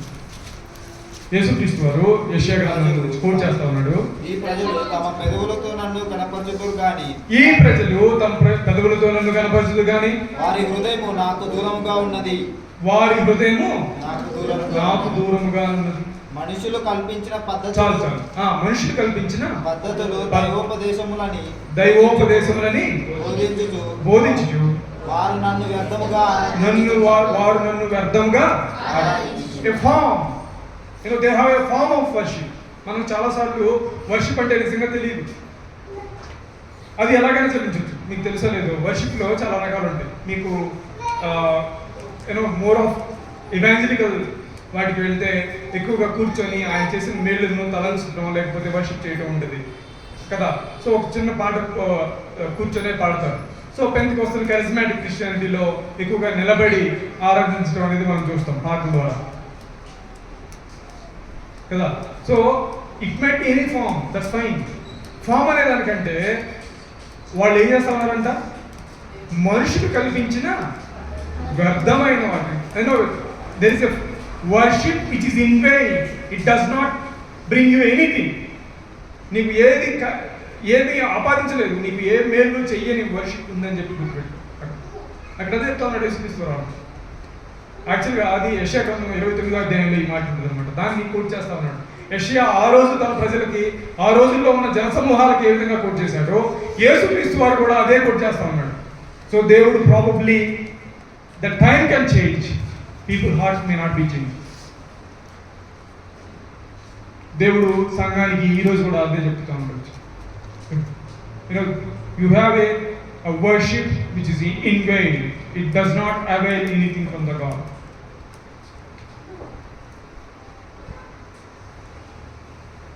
ఏంటంట వాళ్ళు వ్యర్థంగా ఆరాధిస్తూ ఉన్నారంట. ఆరాధన వ్యర్థమైపోవటం ఉందా? వాళ్ళు ఏం చేస్తున్నారంట? పెదవులతో ఆరాధిస్తూ ఉన్నారు. It is more about singing. నేను పెదవులతో ఆరాధించడంలో తప్పలేదు. యేసుక్రీస్తు వారు కూడా ఏం చేశారు? కీర్తన పాడారు కదా మన పెదవులతో. కానీ it should be from the heart. మన యొక్క హృదయం. నీ హృదయాన్ని దేవుడికి ఇచ్చావా? లేదు, నా హృదయంలో దేవుని కంటే చాలా పెద్దవి ఉన్నాయి. నా హృదయంలో దేవుని కంటే వ్యక్తుల ముందు, నా హృదయంలో దేవుని కంటే నా అలవాట్ల ముందు, నా హృదయంలో దేవుని కంటే సంఘంలో పొజిషన్ ముందు, లేకపోతే ఇంకా ఏదో ముందు, then you are not worshipping God. Then you are worshipping God in vain. ఏంటంట? వారు వ్యర్థముగా, it is useless worship అని రాయబడింది. A worship which is useless. In vain అంటే మనకు కొంచెం బాధగా ఉంటుంది. ఉపయోగపడని ఆరాధన. దేవుడు అటువంటి వారి కోసం ఏం చేశాడంట? ఎవరైతే తనను వ్యర్థంగా కాకుండా ఆయన్ని నిజంగా ఆరాధిస్తారు. ఆయన చెప్పాడు కదా, యోహాను సువార్త సమరయ స్త్రీతో మాట్లాడేటప్పుడు ఏమని చెప్పాడు? ఆత్మతోనూ సత్యంతో. సో ఆత్మ అనే దాని గురించి చెప్తాను. సో టైం ఎక్కువైపోతుంది, పర్లేదు. మనం నేను కూడా టైం రాలేదులే. ఎలా ఉంది? మనం బాడీని, మనం మనిషిని ఎలా చేస్తాం? 3గా విభజిస్తాం. ఏంటిది? శరీరము, ఆత్మ, ప్రాణం. శరీరము, ప్రాణము, ఆత్మ. మొదటి తెస్సలోనికీయులకు రాసిన పత్రికలో 5వ అధ్యాయంలో ఈ మాట ఉంటుంది అన్నమాట. చూడండి, 5వ అధ్యాయంలో తెస్సలోనికీయులకు రాసిన మొదటి పత్రిక 23వ వచనం. సమాధానకర్త దేవుడే మిమ్మును సంపూర్ణముగా పరిశుద్ధపరచును గాక, మీ ఆత్మయు, మీ జీవమును, శరీరం. ఈ 3 ఒక వ్యక్తిలో ఉంటాయి. సో దేవుడు దేంట్లో జరుగుతూ ఉన్నాడు వర్షిప్ అనేది?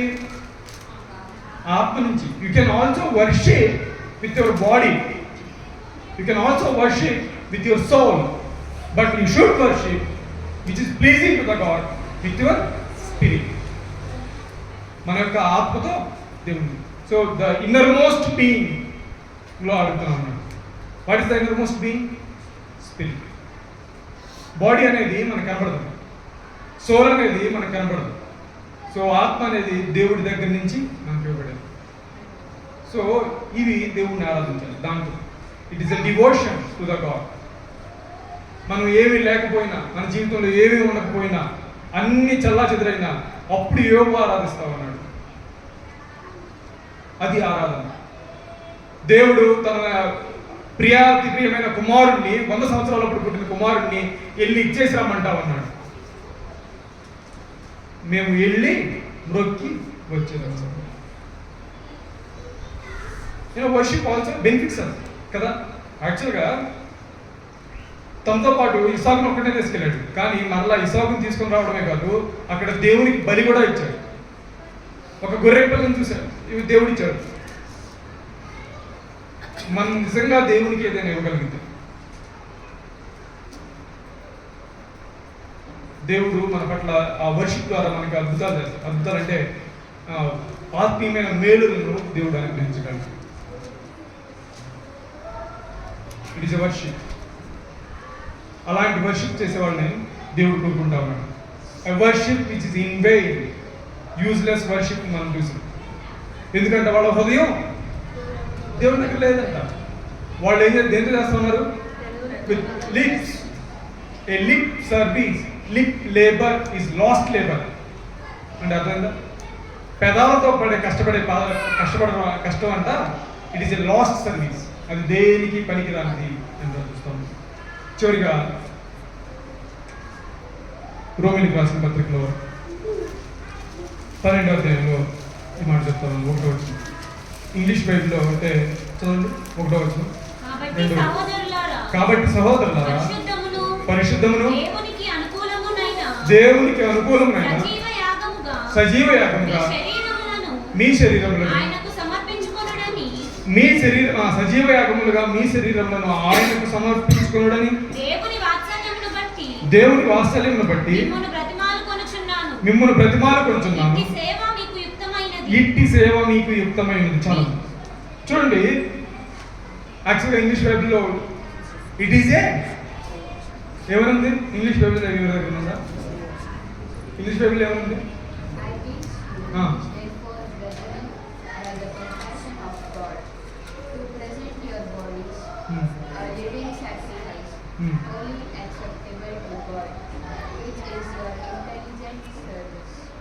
It is a intelligent service. ఇంకొన్ని ఇంగ్లీష్ కేజీబీ వర్షన్లో ఏమనుందంటే a reasonable service, a reasonable worship. So మనం వర్షిప్ని ఎలా ఇవ్వాలంట? మన యొక్క ఏమి ఇవ్వాలంట? అక్కడ చూడండి, మన బాడీలని లేకపోతే మీ యొక్క శరీరములను ఆయనకు సజీవ యాగముగా. ఎలా అంట? It is a living sacrifice. In the old testament there are sacrifices. In the old testament there are sacrifices. ఒక సాక్రిఫైస్ ఏంటంటే తెలుసు కదా, బయాలజీ చదువుకున్న వాళ్ళకి ఎవరికైనా సాక్రిఫైస్ అంటే ఏంటి? కిల్లింగ్. దాన్ని యాక్చువల్గా సాక్రిఫైస్ అంటారు. You should sacrifice frog, you should sacrifice something అని రాస్తాం మనం రాసేటప్పుడు ల్యాబ్ రికార్డ్స్లో. మీకు ఎవరైనా గుర్తుంటే you are killing. But in the new testament there is something called living sacrifice. In the old testament ఒకసారి నువ్వు ఒక మేకనో ఒక పావురాన్నో సాక్రిఫైస్గా అప్పగించేసావంటే ఇంకా సాక్రిఫైస్ దానివల్ల ఉపయోగం లేదు. ఆ పాపాన్ని అప్పుడు అది నిన్ను తీర్చగలిగింది, దేవునితో సమాధానపరచగలిగింది. మరలా ఇంకొక పాపం చేసినట్లయితే మరలా ఇంకొక దాన్ని తీసుకెళ్ళాలి. It is a dead sacrifice. Sacrifice it is dead. కానీ ఇక్కడ కొత్త నిబంధనలో లివింగ్ సాక్రిఫైస్, సజీవ యాగం. ఏ sacrifice you can give to the God, but still it can be living. నువ్వు ప్రతిరోజు దేవునికి నీ యొక్క శరీరాన్ని ఇచ్చేయచ్చు, నీ కళ్ళని ఇచ్చేయచ్చు, నీ యొక్క బాడీని ఇచ్చేయచ్చు, నీ నోటిని ఇవ్వచ్చు కదా. It is A reasonable service. That is what God wants. లేదు, నేను నా ఇంట్లో వాళ్ళతో ఎలాగైనా మాట్లాడతాను, నా ఫ్రెండ్స్తో ఎలాగైనా మాట్లాడతాను, లేకపోతే మా భార్యతో ఎలాగైనా మాట్లాడతాను, మా భర్తతో ఎలాగైనా మాట్లాడతాను, ఏ విధంగానైనా ఉంటాను, నేను ఇంట్లో వాళ్ళని తిడతాను, కొడతాను. So who wants? God does not want your worship. అది కయ్యనే అక్కడ ఏమంటారు ఉంటుంది, కయ్యని దేవుడు శపించాడు. ఇంకెప్పుడు ఇంకొకటి వాడిని చంపడానికి కూడా వీలు లేకుండా శపించేశాడు. He throwed out him from his land. ఆ యొక్క దేశంలో నుంచి ఉండకుండా పంపించేశాడు. నేను ఎవరినైనా కొడతాను, నేను ఎవరినైనా తిడతాను. మనం చాలాసార్లు కొట్టకపోవచ్చు, పర్లేదు, కానీ తిడతాను అంటే దేవుడు. ఒక చివరి వచ్చిన నుంచి ముగించేసుకున్నాం. యాకోబు రాసిన పత్రిక అది ఏంటంట, you can give to the God. నేను దేవుడు అన్ని చూసేస్తాను, అన్ని మాట్లాడతాను, కానీ చాలా దేవుడి దగ్గర సంఘంలోకి వచ్చేస్తాను అంటే దేవుడు చూస్తాడు. యాకోబు పత్రిక 1వ అధ్యాయం చివరి వచ్చిన దగ్గర మాట్లాడదాం. దగ్గర తండ్రి అయిన దేవుని ఎదుట పవిత్రమును నిష్కలంకమైన భక్తి ఏదనగా దిక్కులేని పిల్లలను విధవరాండ్రులను వారి ఇబ్బందులను పరామర్శించుటయు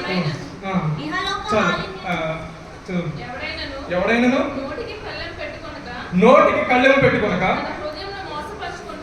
తన హృదయమును మోసపరుచుకొనుచు భక్తి గలవాడినని అనుకుడిన ఎడల వాని భక్తి వ్యర్థమే. If you are not keeping 26వ వచనం 1వ అధ్యాయం 26వ వచనం.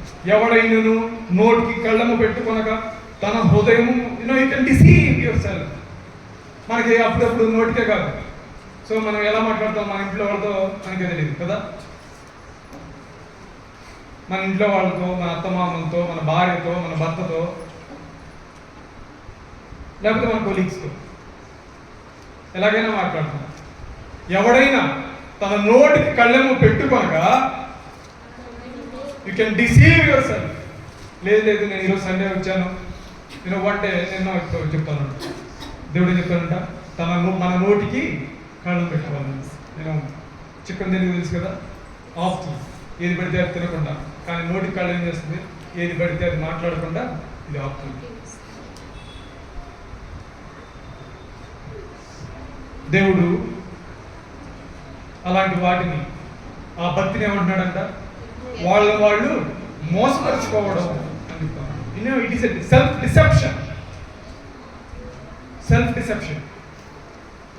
ఓ నేను మంచి భక్తి చేస్తున్నాను అనుకుంటే it is a self deception. We can deceive our selfs. నా బాడీని ఎలాగైనా ఉపయోగిస్తాను నేను, నా బాడీని, నా కళ్ళు ఏదైనా చూడడానికి ఇస్తాను నేను, నా చేతులు ఎలా పడితే అలా వాడతాను, కానీ దేవుడికి నేను వర్షిప్ చేస్తాను అంటే దేవుడు చివరి రోజు ఏమంటాడంట, ఏమని చెప్తున్నాడు, మీరెవరో నేను లేదు నేను పలానా నీళ్ళ తెలుగు చేసుకొచ్చాను, అప్పుడు పాట పాడాను, ప్రార్థన బాగా చేశాను. ఆయన చెప్తాడు, అక్రమం చేయవారులారా తొలగిపోరు. Don't be taken up by any form. ఎటువంటి ఫామ్స్తో అందుకనే వాళ్ళు ఏం చెప్పారు, వాళ్ళకి ఏం గుర్తుంది, అక్రమం చేసే వాళ్ళకి ఏం గుర్తుంది అంటే ఏమని చెప్పారు దేవుడితో వాళ్ళు, మేమేం చేస్తున్నామని చెప్పారు, మేము నీ నామమున ప్రవచింపలేదా, రెండోది దయ్యాలను వెళ్ళగొట్టలేదా, మూడవది అద్భుత కార్యాలు మేము నీ నామంలో ప్రవచించాము, సువార్త కూడా చెప్పాము, అన్నీ చేశాము. ఆయన అక్రమం చేయువారులారా నా యొద్ద నుండి తొలగించు. So how God sees is different. మనం ఏమనుకుంటామంటే you can replace your obedience with something else. నీ సర్వీస్ని దేవుడి కోసం చేసే పనిని నీ ఒబీడియన్స్తో ముడిపెట్టద్దు ఇప్పుడు. It is your obedience that matters most. లేదు నేను అలా జీవించేసి దేవుడికి, మనం చాలాసార్లు చేస్తాం కదా మామూలుగా, ఏదైనా తప్పు చేసామనుకోండి, దాన్ని రికంపెన్సేట్ చేయడానికి ఏదో ఒక రూపంలో వేరే వాళ్ళతో మంచిగా మాట్లాడడం అలాంటివి ఏదైనా చేస్తూ ఉంటాం. ఆఫీస్లో కూడా ఇలాంటివి జరుగుతూ ఉంటాయి కదా, రికంపెన్సేట్ చేయడం అంటారు. కానీ నేను దేవుడికి ఈ పని చేస్తాను, దేవుడికి ఆ పని చేస్తాను, ఎలానో కలా నా పాప జీవితాన్ని నేను కప్పిపుచ్చుకుంటాను అంటే అలా ఒప్పుకోడు దేవుడు. దేవుడు చెప్తా ఉన్నాడంటే దేవుడు నీ ఒబీడియన్స్ మ్యాటర్ చేస్తాడు. It is your obedience that matters rather than the service that you do. లేదు నేను దేవుడి కోసం నా జీవితాన్ని ఇస్తాను అంటే దేవుడి కోసం నీ నోరు నీయకుండా, దేవుడి కోసం నీ కళ్ళని ఇవ్వకుండా, దేవుడి కోసం నీ చేతులు ఇవ్వకుండా, నీ చేతుల్ని దేనికో ఉపయోగించి, నీ నోటిని పక్కన వాళ్ళు తిరగడానికి ఉపయోగించి, what form of the worship you do to the God. నువ్వు ఎటువంటి వర్షిప్ని నువ్వు చేయగలవు. నీకు తెలుసో లేదో, తెలంగాణలో కొన్ని బాగా దొరుకుతారు. సాయంత్రం అయితే గద్వాల ఏరియాలో అయితే అందరూ చాలామంది బాప్టిజం తీసుకున్న వాళ్ళే.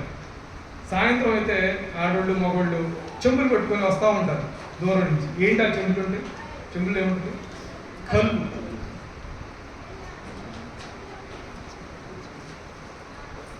కళ్ళు. నేను కూడా ఎలా అయినా జీవిస్తాను, నా జీవితాన్ని ఎలాగైనా జీవిస్తాను. నేను సిగరెట్ తాగుతానే ఉంటా, నేను గుట్కా కానీ మానను, మా ఇంట్లో మా భార్యని హింసించడం మానను, మా భర్తను హింసించడం మానను.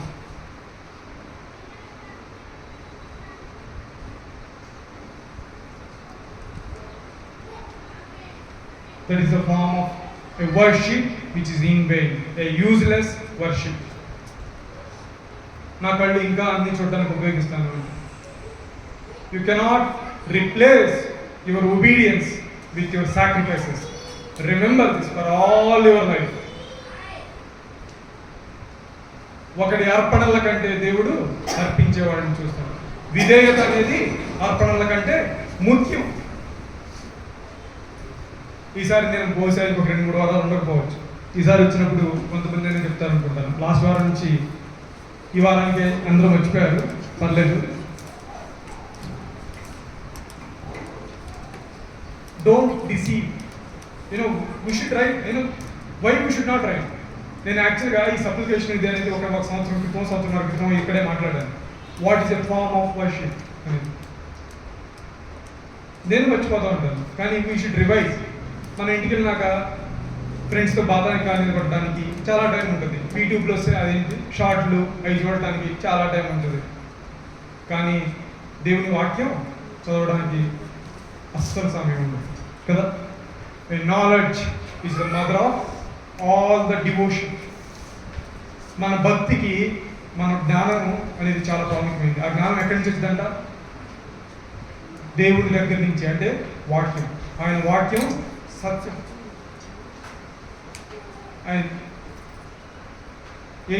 ఆయన వాక్యం ఏంటంటే truth sets you free. You should know the truth. Truth sets you free. ఇది కేంబ్రిడ్జ్లో ఆక్స్ఫర్డ్ దీంట్లో స్లోగన్లో ఉంటుంది. You should know the truth. This is the Bible. It has facts. మనకు అసలు సమయం ఉండదు. మనకు బైబిల్ చదవడానికి ఎంత సమయం ఉంటుంది? బాధ కనిపెట్టడానికి బాగా సమయం ఉంటుంది. మ్యూజిక్ నేర్చుకుంటున్నారా? ఫైన్. లేకపోతే పాటలు నేర్చుకుంటున్నారా? ఫైన్.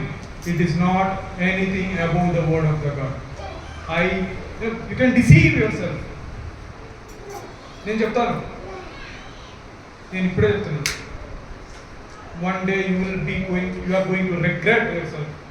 అయ్యో నేను ఎందుకు ఆ రోజు ఇది చేయలేదు అని చెప్పి బాధపడే ఒక రోజు వచ్చింది. Give utmost preference to the word of the God. అది truth. It sets you free from all the scene.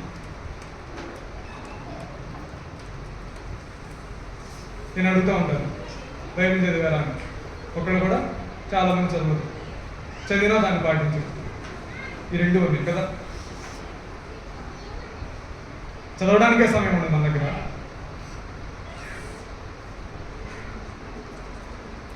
దేవుడి ప్రేమని అలసిగా తీసుకోవచ్చు. It is not a license to do the evil. దేవుని యొక్క కృప అనేది మనకి ఎప్పుడు లైసెన్స్గా వాడుకోకూడదు. Now you should know what is worship, what is praise, what is thanksgiving, what is prayer. అవి ఏ విధంగా దేవుడు కోరుకుంటున్నాడో పాత నిబంధనలో కొత్త నిబంధనలో మనం చూసాం. ఇన్ వెయిన్ వర్షిప్ చూసాం కదా. సో మనం ఎక్కడ తప్పిపోయామో, నిజంగా దేవునికి ఏది ఇవ్వలేకపోయామో మనం పరీక్షించుకున్నాం. అలా పరీక్షించుకొని మనం బలలో పాల్గొనుకుంటున్నాం. అలా పరీక్షించుకోలేదు అనుకోండి, ఏముంది ఇది బల్ల రక్తం కలిపారు అయిపోయింది వచ్చేసింది అనుకోవచ్చు. దేవుడు ఎవ్వరిని వదిలిపెట్టాడు. God will pay you with interest, whatever it may be. అది ఏదైనప్పటికీ సరే God will pay you with interest. అది మంచి అయినా చెడైనా.